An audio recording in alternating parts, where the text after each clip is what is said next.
The final decades of the 1800s found much of Europe in a losing battle with overpopulation. Many people felt that their only hope for survival was to immigrate to the United States of America.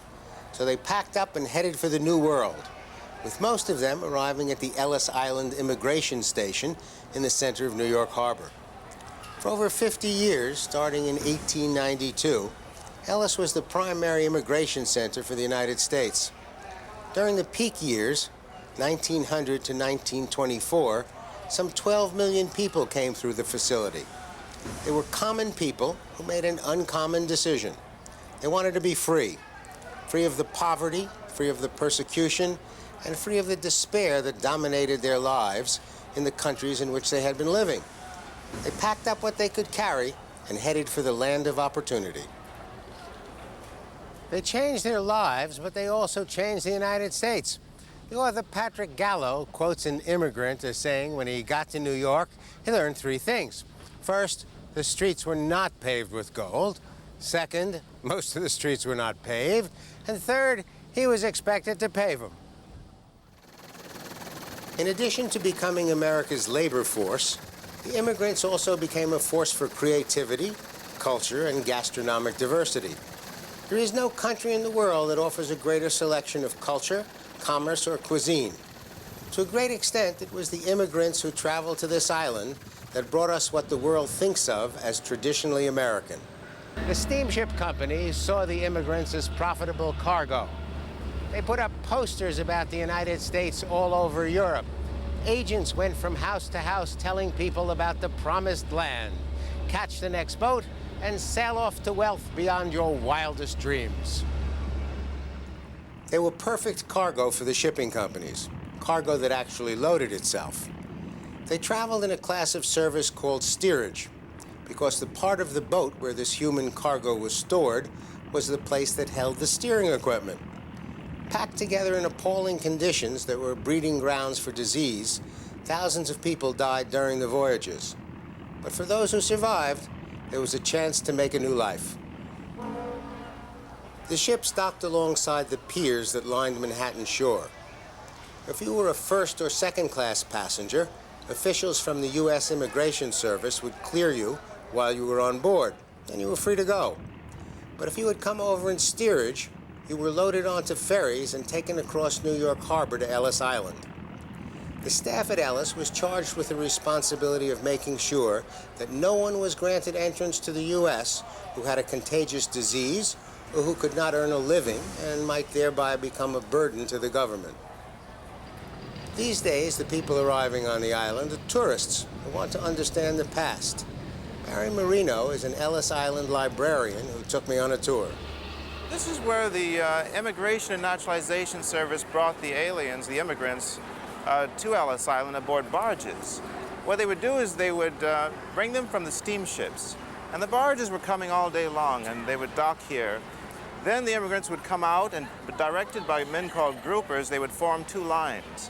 One line for men and boys, and the other line for women and girls and other children. So then they would continue into this main building at Ellis Island. This is the registry room. This was the place in which the fate of the immigrant was decided by an inspector, and the inspector was assisted by an interpreter in case the shipload of immigrants were non-English speakers. And there was always a clerk at the inspector's side. At those desks? That's correct. The inspector was really looking for ways of keeping the immigrant out of the country, weeding out the alien. That was the idea. You had to find out whether someone violated the laws in advance of entry. They would find out, does the immigrant have enough money? Is the immigrant a criminal? Does the immigrant suffer from some contagious disease or immoral disease, or is he handicapped in some way that would prevent him making a living? I understand that some people came here with money. Yes, actually a good many did. Why? Why would they come if they had money? Well, they wanted to invest in this country, to buy land and settle down here, buy shops and go into business. And that was the way to do it. You were frugal, you saved your money, and then you came to America. And if they got through, what happened next? Well, if they actually passed through, then the next question was how soon could they get off of Ellis Island? because people didn't really like Ellis Island. How soon could they get out? Usually within an hour or so, usually. Usually there was a boat waiting. They were free. They would go down the stairs of separation, the separator that led them to the boat dock or the railroad dock, whether to proceed to New York or to proceed, like most of them did, across the country. The registry room was the primary inspection area. In 1909, my grandmother came through here holding her one-year-old daughter in her arms, my mother. This was also the place where most immigrants got their first taste of American food. There were soups and stews, breads, fresh fruits, and for some reason, an enormous amount of stewed fruit, particularly prunes. Breakfast offered coffee and bread and butter, and crackers and milk. But for some reason, the crackers and milk were only for women and children. Dinner was beef stew, potatoes, and rye bread. In comparison to what most of the immigrants had been eating on the voyage over, Ellis was a gastronomic paradise. My grandmother's meal on Ellis turned out to be a disaster. Her very first bite sent her into tears, and she was afraid that she and her infant daughter would starve to death. That bite was of a fruit she had never seen before, a banana. Problem was, nobody told her she had to peel it before she ate it. In spite of the fact that Ellis Island was processing twice as many people as it was designed to handle, the staff did a remarkable job. Medical exams were completed, stability interviews conducted. There was a place to change your old country money into U.S. dollars and a spot to buy railroad tickets if you were going on to some other part of the country. If you were staying in the neighborhood, you went through a door marked Push to New York. On the other side was a ferry that would take you the last mile of your journey to Manhattan. Over 100 million Americans trace their heritage to someone who came through Ellis Island. And much of what we think of as traditionally American in business, culture, and food came through here. In the beginning, most of the cultural and gastronomic influences were from the English. After all, we speak English. Our laws are based on English common law, and much of the cooking was based on English recipes. As immigrant groups arrived, they wanted to assimilate and be like everybody who was here, and so they accepted the English tradition. There was, however, one group of people who thought we needed a little cultural help and that the cooking was absolutely terrible. They flatly refused to give up their old country ways, and I think changed America in many ways more than we changed them. And those were the Italians. The key decade for the Italians was the 1880s. A conflict was developing between the Italian immigrants arriving in New York and the scientific community. Researchers were developing theories about the relationship of what people ate and drank to their overall well-being. They were also teaching these theories as if they were scientific facts. The scientists had some interesting ideas. They thought that the tomato was poisonous and could kill you. They thought that fruits and vegetables had so much water in them that from a nutritional point of view, they were useless. They thought that green vegetables were the worst of all. They thought garlic was so dangerous it was like a self-inflicted wound. They were very nervous about eating different foods at the same time. If you put meatloaf and mashed potatoes and mixed vegetables on the same plate and ate them at the same time, it might put too much stress on your digestive system and you'd get sick. Ludicrous stuff. Imagine a family coming to New York from Italy, and the government tells them that everything they love and have been eating for generations is no good for them. Outrageous. Fortunately, they stood their ground, and we're lucky they did. It's easy to credit Italian immigrants for America's love of pizza and pasta, but they're also responsible for the widespread acceptance of fruits and vegetables. This is the Fairway Market on the Upper West Side of Manhattan. It's easy to see what the Italians brought in.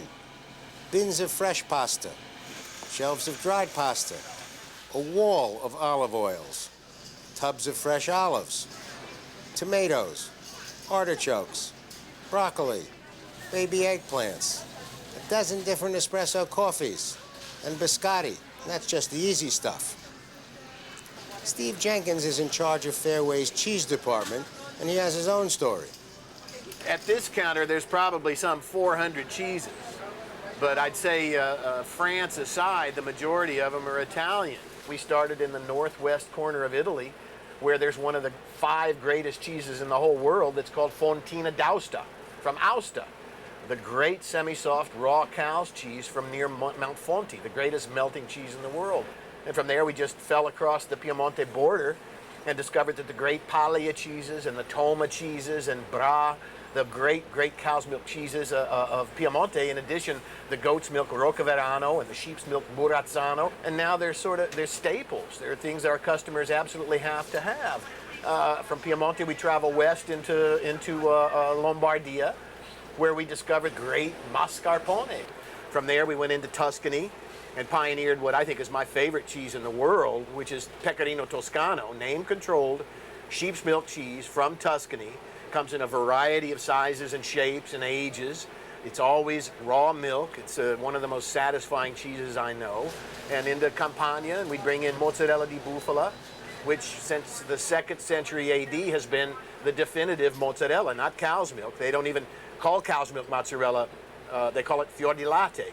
That's Campania. That's the area that's all around Napoli.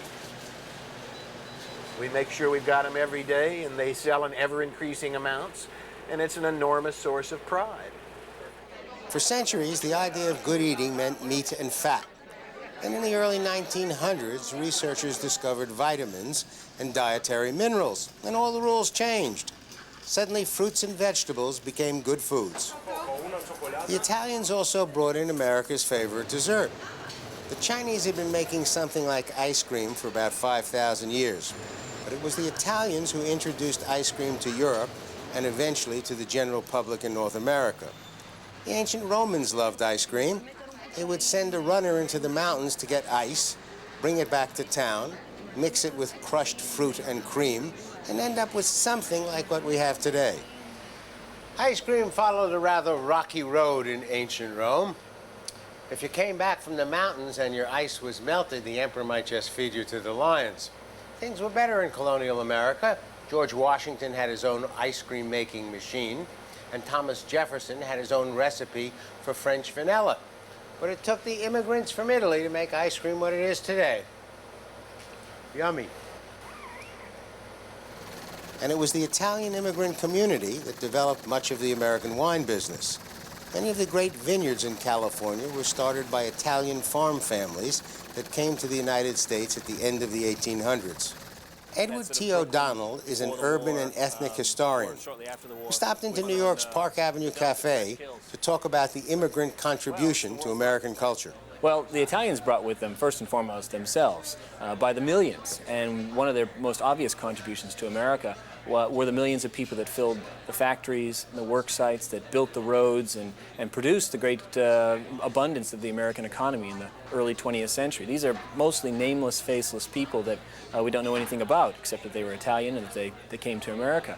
But among the millions, there certainly are many very notable ones that do stand out. Probably one of the best examples being Marconi, who invented the wireless set and eventually founded the company that becomes RCA, one of the biggest and most important corporations in the 20th century. Enrico Fermi won the Nobel Prize for his research in nuclear science. You could shift to the arts and look at people like Enrico Caruso, probably the most popular entertainer in the early 20th century. Into areas like baseball. New Yorkers would certainly argue, and I think a lot of other baseball fans would agree, that Joe DiMaggio is one of the great baseball players of all time. Yogi Berra, certainly another great one. You could shift to Hollywood and see that Frank Capra, the man who brought such great movies like It's a Wonderful Life to the silver screen, certainly were key figures in the heyday of Hollywood. So you have both lots of nameless, faceless people who made their contribution, and then certainly notable ones that stand out. In terms of numbers, the largest group to come through Ellis Island were the Italians. The second largest group were the Irish. But the Irish opened the place for business. On New Year's Day of 1892, a 15-year-old girl named Annie Moore became the first immigrant to pass through the government station on Ellis. She'd come from County Cork in Ireland. Annie Moore was welcomed to her new country by millions of Irish men and women who had come here during the 1800s to avoid the famine that was caused by the repeated failure of the potato crop. Potatoes had become a basic part of virtually every meal in the Irish peasant home. When the Irish arrived in North America, they immediately planted potatoes and single-handedly made them as popular as they are today. Now, the Irish, of course, have been coming since the colonial period, but their biggest wave was certainly in the 19th century. And their contribution, one of their biggest contributions, was that they arrived in such huge numbers and really shocked America. Forced America to really think about what it meant to be an American. And by being mostly poor from Ireland and Catholic for the most part, they forced America really to rethink what it meant to be American and kind of expanded the definition. America was not particularly pleased with the arrival of the Irish and gradually, over time, it took a couple generations, accepted them as Americans. I mean, you could look at something like the St. Patrick's Day Parade that is held all across the country now. Every year on March 17th, it's a celebration of Irish identity, but it's been copied and replicated by every immigrant group since.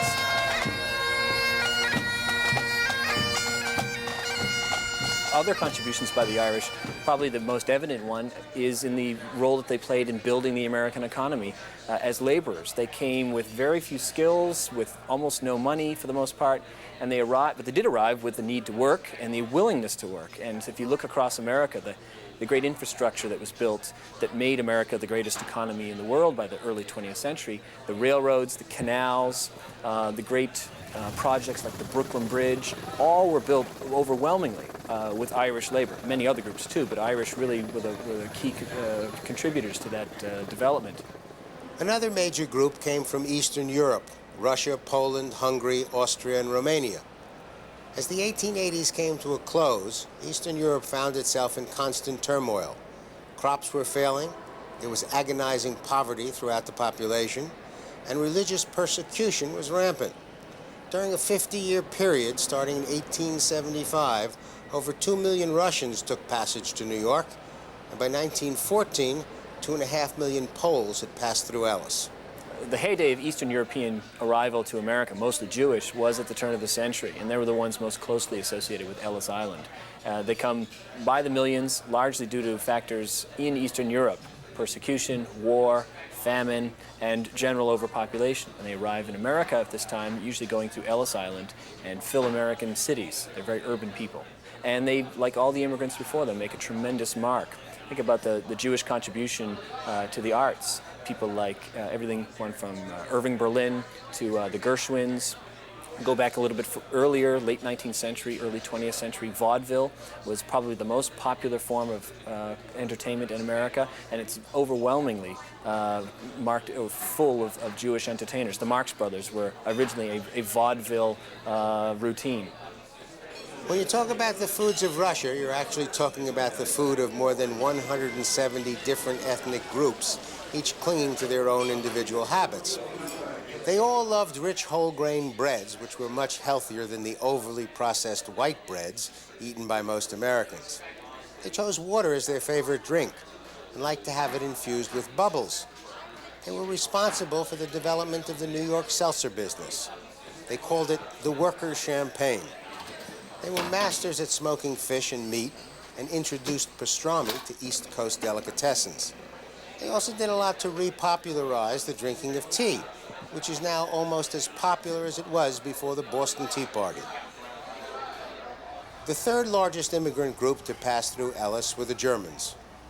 The Germans have been coming to America since the earliest colonial days, and in fact Ben Franklin was writing about them in the 1750s as a big problem, something that we ought to reconsider how many we should allow in, because they weren't learning the language, they were printing government documents in their own language, kids were learning German in public schools, and that really we were going to be Germanized if we didn't stop this influx. That's in the 1750s. So Germans have been here for a very long, long time. I think Franklin eventually got over that sentiment.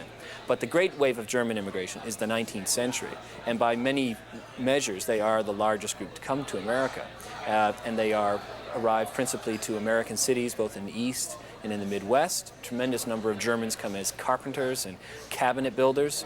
Probably the most famous German family in the 19th century are the Steinways, and they arrive as cabinet makers, and they realize that there's probably a good living to be made building cabinets and making fine wood products, but the founder of the Steinway family realizes that there's real money to be made if he takes those skills and transforms them into piano making. He's essentially the Henry Ford of piano making. Make the luxury item of the piano affordable to the masses. Well, Germans, some of their food is still very important to America. Other traditions, if we think about kindergarten, it's a German word, and it's a German cultural contribution to America. The Germans believed in education, especially at a young age, and they established kindergartens, and eventually when American public education began to evolve, they simply borrowed the word to describe early childhood education.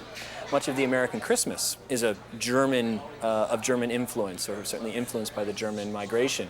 The Christmas tree is certainly a Northern European tradition that Germans brought to America, the idea of cutting down a tree, putting it in the house, and decorating it. Even our image of Santa Claus. Thomas Nast, who was a famous political cartoonist in the 1860s and 70s, and developed everything from the image of the Republican Party, the elephant, and the Democratic Party, the donkey, which were cartoon images, but also every year for Harper's Weekly, he drew a picture of Santa Claus for their Christmas cover.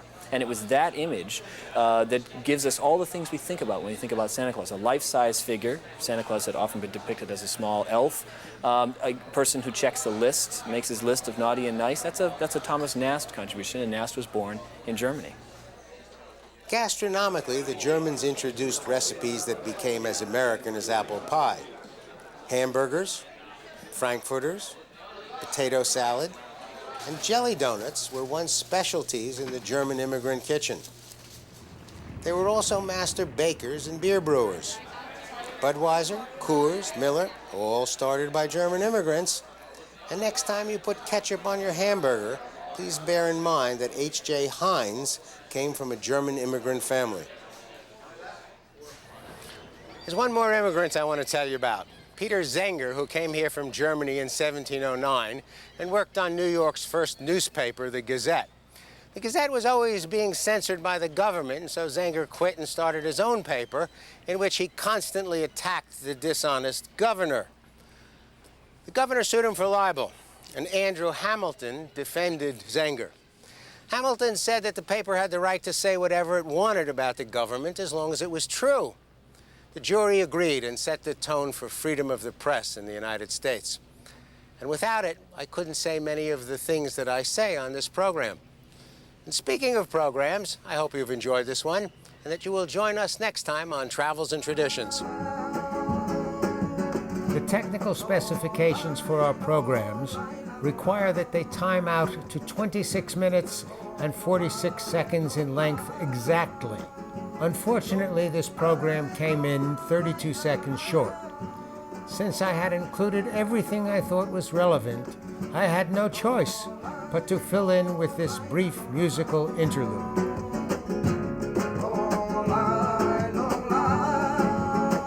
I hope you enjoyed that. I'm Burt Wolfe.